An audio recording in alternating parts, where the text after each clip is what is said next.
Pokemon is such a big franchise. I think it's like Yeah, one of the biggest franchises of all. You, it's the it's hard pressed. You are hard pressed to find someone that has never played a Pokemon game. yeah, yeah. That's There's certain games out there that I think of that I wish were as popular as Pokemon, or at least people have given a chance enough to be in like the zeitgeist and be mentioned. And so I want to know, what are three games you wished majority of players have played, or at least given a chance? okay. Okay, that's a great question because there are so many games out there that they just don't get the recognition that they deserve, or at least the opportunity Yes. to be seen as more than their box art or whatever, or like their first like hour. I'm just jump right out the gate.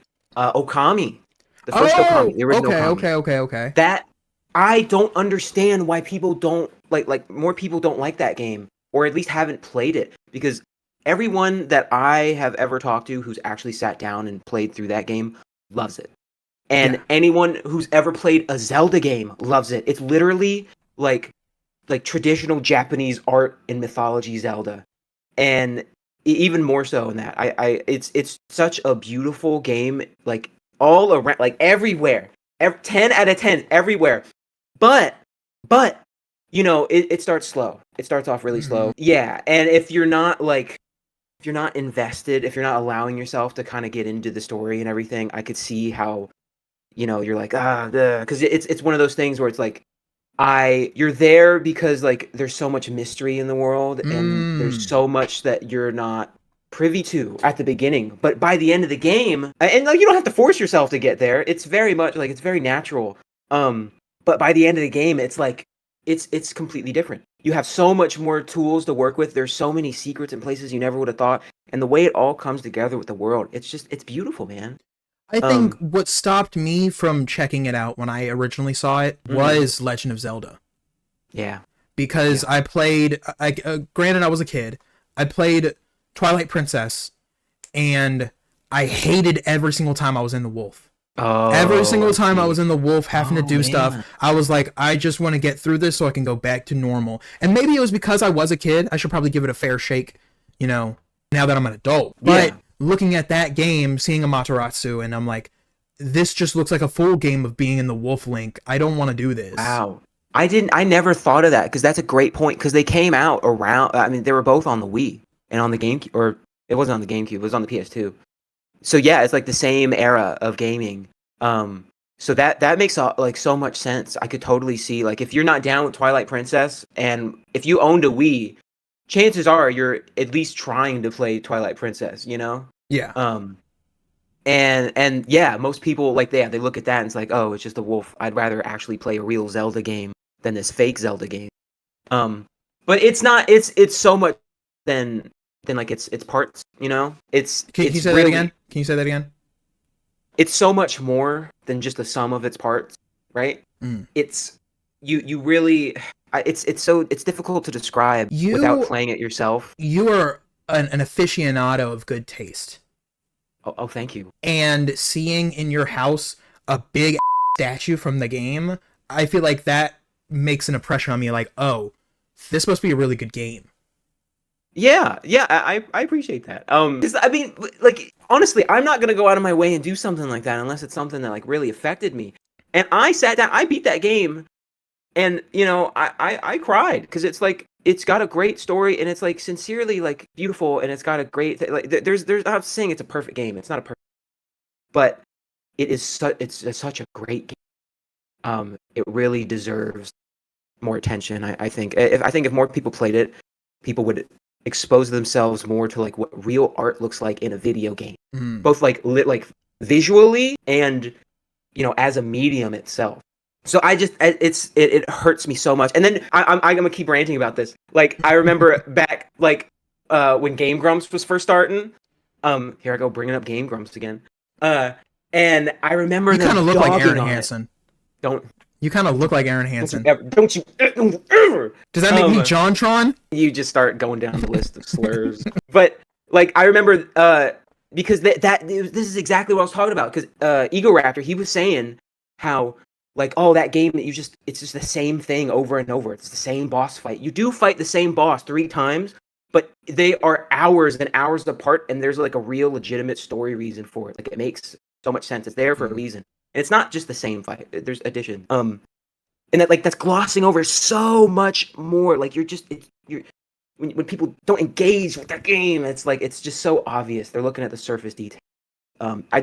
It's a great game. If you've never played it, please do yourself a favor. I would think the art direction alone, it's like it piques your interest of like that's an interesting way to go for your art is those original like Japanese like art style of paintings and things like that. So I always thought that was cool. I just never, I don't have a lot of time to play games. But I would say one, and this might be out of left field, for a game that I wish majority of people have at least played, is Wario Land, Super Mario Land 3 for the Game Boy. Oh, wow. It is probably one of, it would probably have to be top 5 best Game Boy games.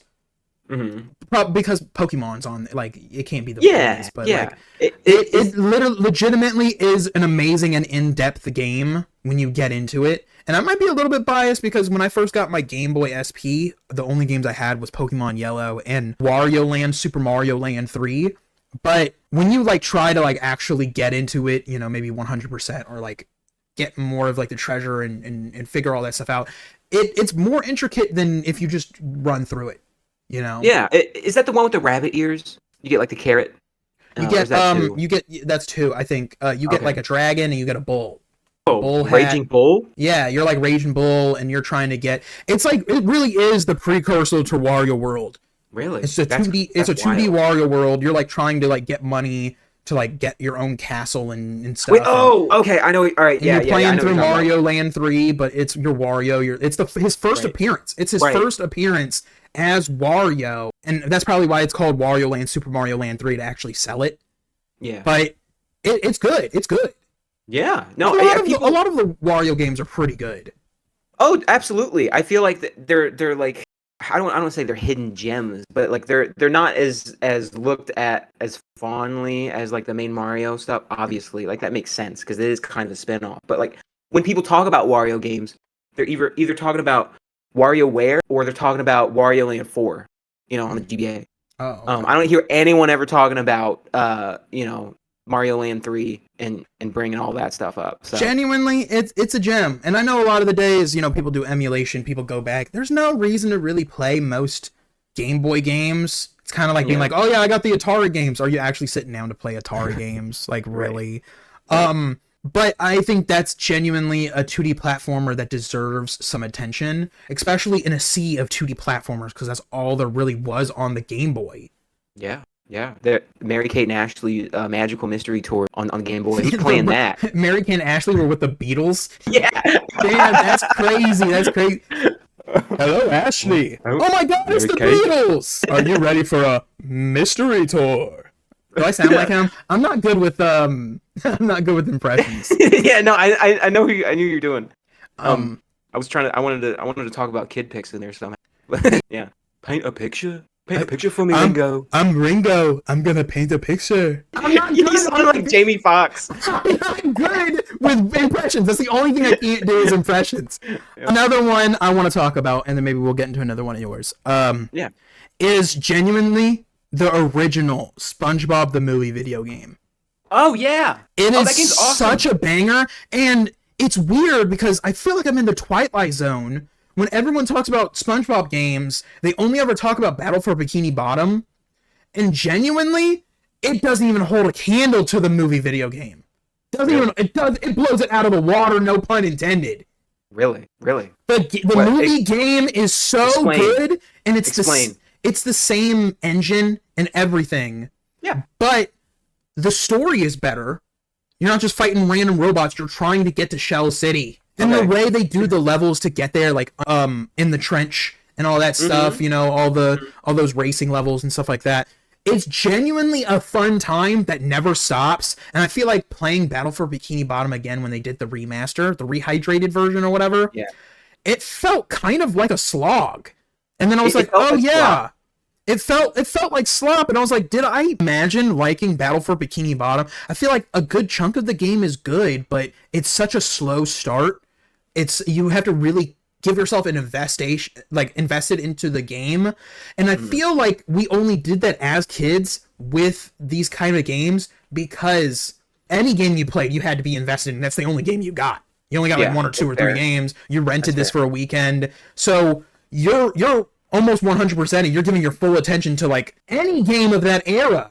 And now Mhm. that we have moved past that, you can play so much. You need a reason to be here. It's like half of it I don't even want to do this collectathon. I don't want to go through I, this. I hear you. I think it depends on like what you're looking for, I because guess so.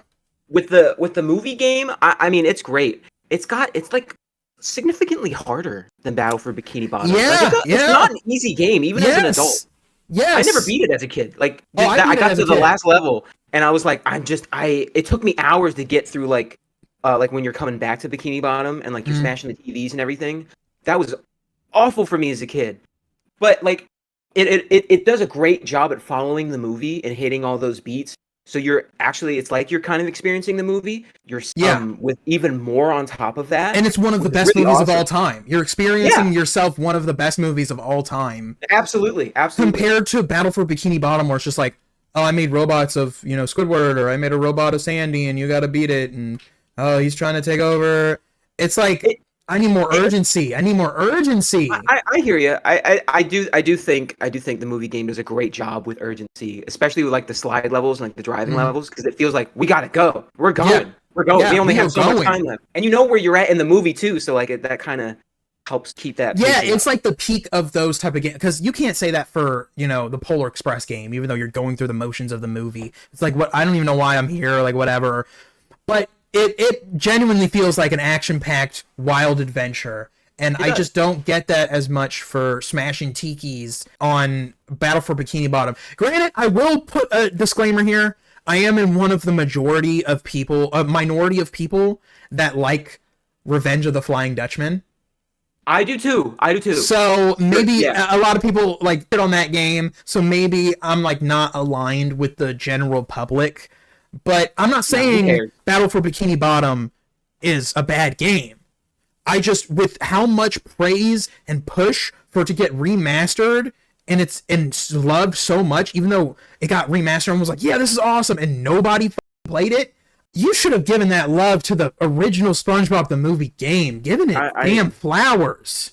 I agree. I agree. I mean, I Revenge of the Flying Dutchman is you. It. That's you said a lot. It's good taste. Good taste. There. It's not perfect, but anyways, with Battle for Bikini Bottom, I mean, like I was saying, it depends on what you're looking for because everything in Battle for Bikini Bottom, it's like there's a unique experience there, and like there's so a variety of levels. There's so many different types of levels that you go through. When you're going through the movie, like you kind of have an expectation of like what that is, and there's a very distinct like gameplay loop with like how the stages go, right? Because Yeah. like there's like a platforming stage, and then like a driving stage, and then like a slide one, and it kind of follows that format.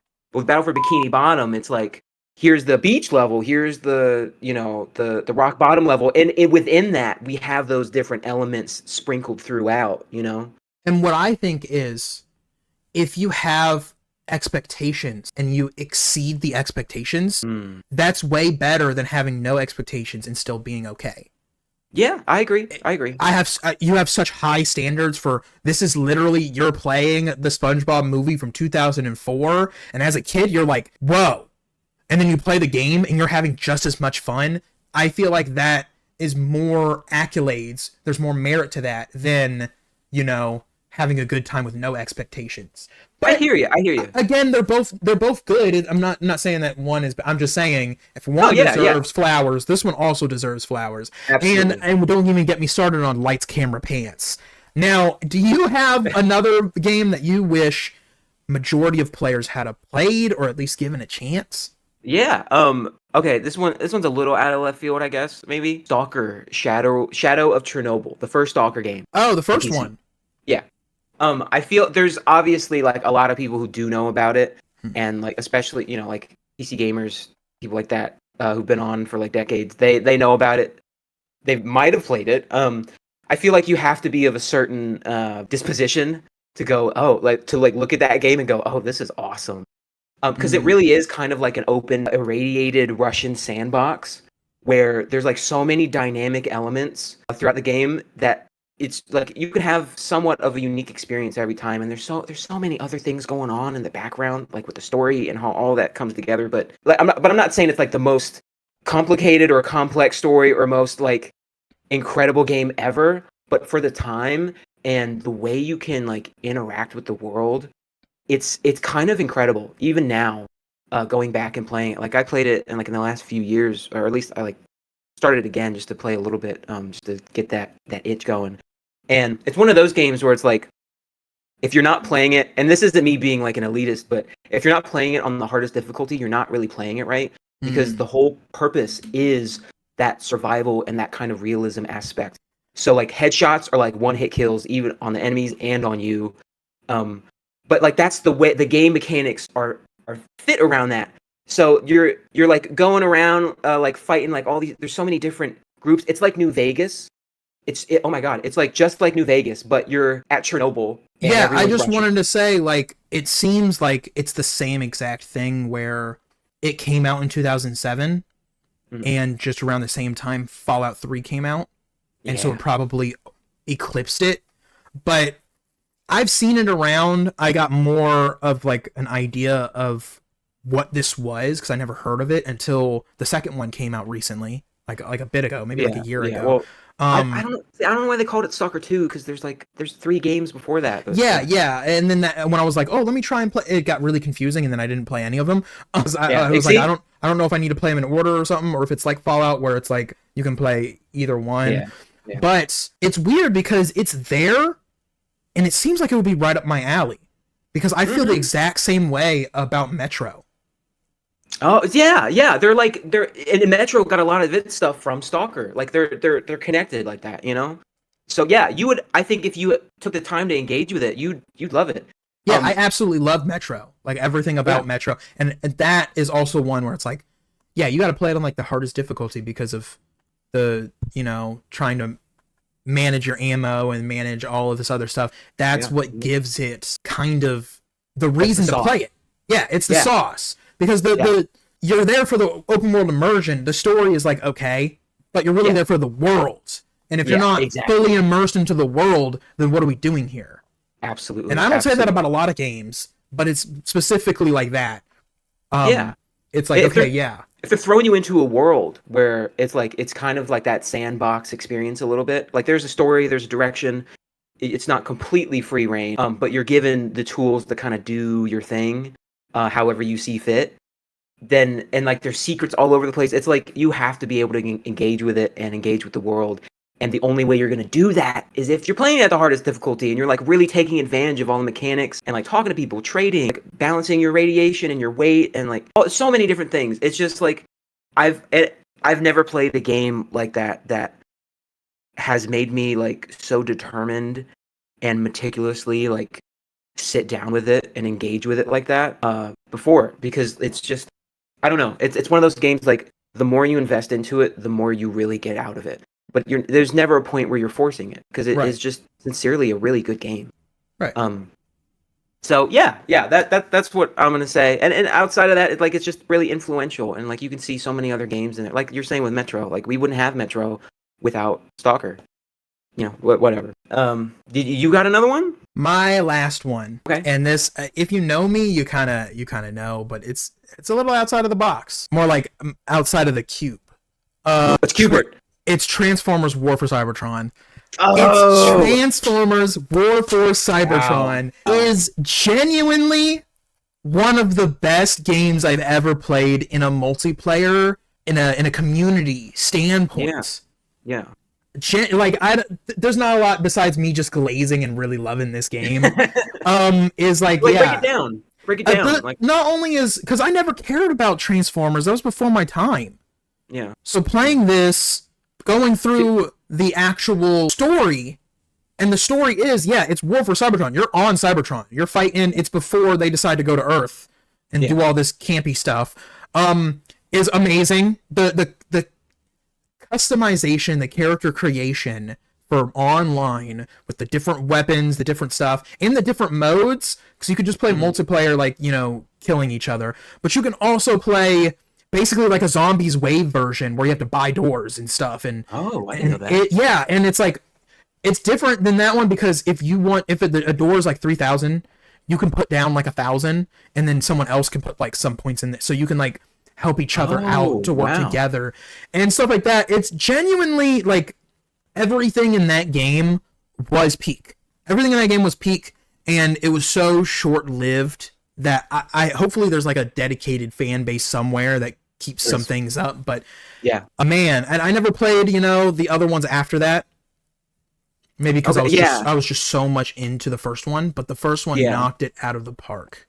I remember playing the demo for it, and because I think it had online on the demo, and you could just do the multiplayer, but you could only pick like so many weapons. You only had so many options, and I remember really enjoying it. I was like, this is like crazy. Like I never would have expected that this even would have been a game in the first place. But that's when they were like really riding high on the like third person shooter trend. Yeah. And so like I remember playing that.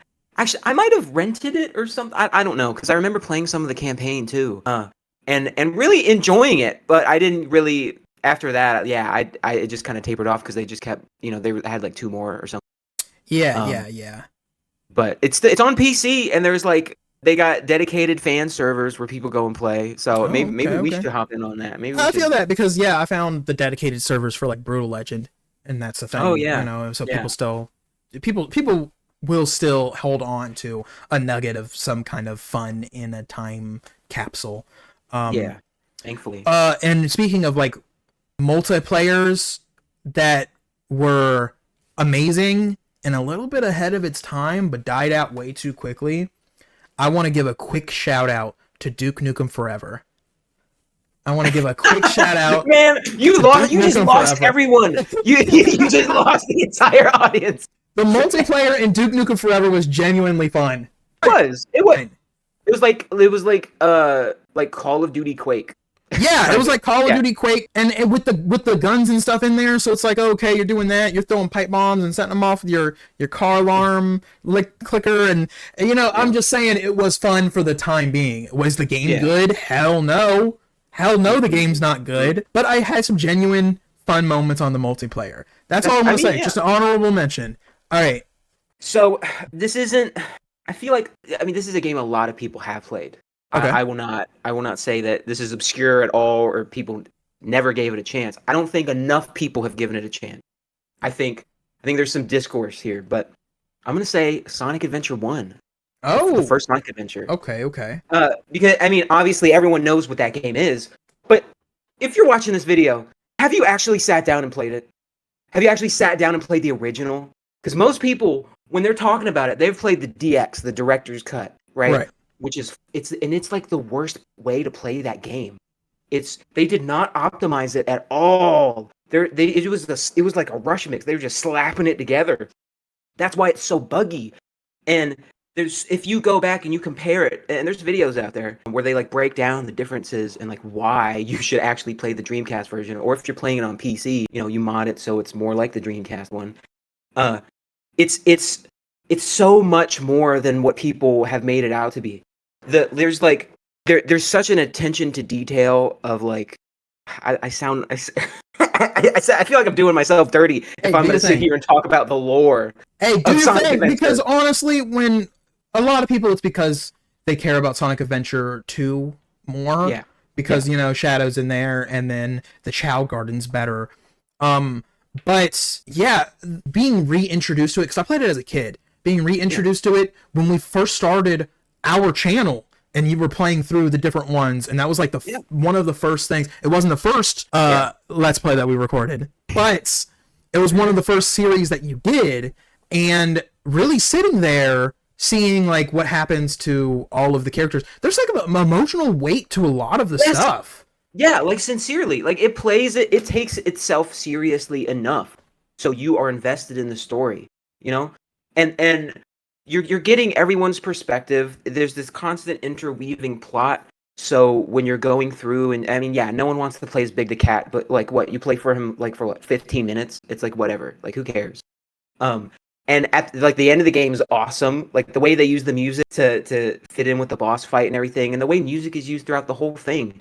It sincerely, like the name is perfect because especially if you're going to compare Sonic Adventure 1 and Sonic Adventure 2, I feel like Sonic Adventure 1 really feels like a sincere adventure because you're given like some freedom to like roam around in like these little, areas that aren't specifically stages. You can talk to people whose that their dialogue updates as like things happen in the story. They have their own little stories. There's like a kid whose mom Right. has a gambling problem and she abandons him and he like wants her to get help and stuff.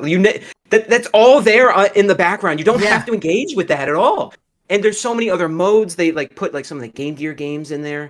There's like just so much there, and there's so much heart and sincere love put into the game, and it Yeah. oozes. When people It, talk about the game, they usually talk about, the Cabela fishing simulator with Big the Cat.